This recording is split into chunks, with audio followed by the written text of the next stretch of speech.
ব্যাপক size, bumper size.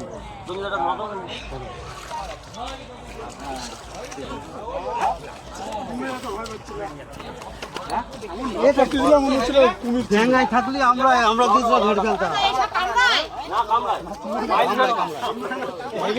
আমরাই সবাই কামড়ায় মাইল বেলবার এ মানে খাওয়ার দাওয়ারের ইয়েতে বেরিয়েছে। এতদিন বৃষ্টি বাদলা গেছে, তারপর সবে খোলস ছেড়েছে। মানে বিষ নেই না, বিষ আছে হালকা, ক্ষীণ বিষ। ডেঙ্গায় থাকলে আমি পোষণ চেষ্টা করতাম। জলে বলে আমরা ঠিক আছে ঠিক আছে ঠিক আছে, ভালো সাইজ, দারুণ সাপ। এই যে বলে না কালার চেঞ্জ করছে, এই হচ্ছে ডিফেন্সিভ মোড। এটা কালার চেঞ্জটা কোনো ফ্যাক্টরি না, এই যে এটা হচ্ছে ডিফেন্সিভ মোড। এই রেগে গেলে এরকম ভাবে চামড়া স্ট্রেচ করে সাদা কালো ভাবটা নিয়ে চলে আসে। আস্তে ঠান্ডা হও, কিচ্ছু হবে না।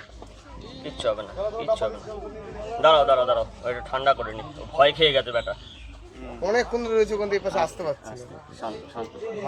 রঞ্জিতা সামনে ইয়েটা নাড়িও না, ওর এরা দিনের বেলা চলে, কালার চেঞ্জ না, এরা ডিফেন্সিভ মোডে চলে যাবে।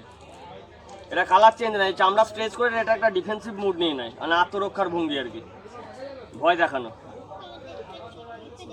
এটা কি লাউডুগা? লাউডাকা কমন ভাইন স্নেক বলে এটা, আহেটুলা নাশুটা। কালার চেঞ্জ হয়ে যাচ্ছে আস্তে আস্তে, গায়ের ছাপাটা চেঞ্জ হয়ে যাচ্ছে। এই ছোট ছোট পাখি, টিকটিকি, গিরগিটি, এইসব এই কন্টিনিউ এতদিন ধরে বৃষ্টি বাদলা যাচ্ছে না, এই বৃষ্টি বাদলার পরে হ্যাঁ এগুলো কাছেই থাকে, কাছেই থাকে। এই সাপগুলো মানে এখন পুরোপুরি মানে বিলুপ্তির দিকে আর কি, খুব কম দেখা যায়, খুব কম। ওড়ে না, এগুলো জাম্প করে।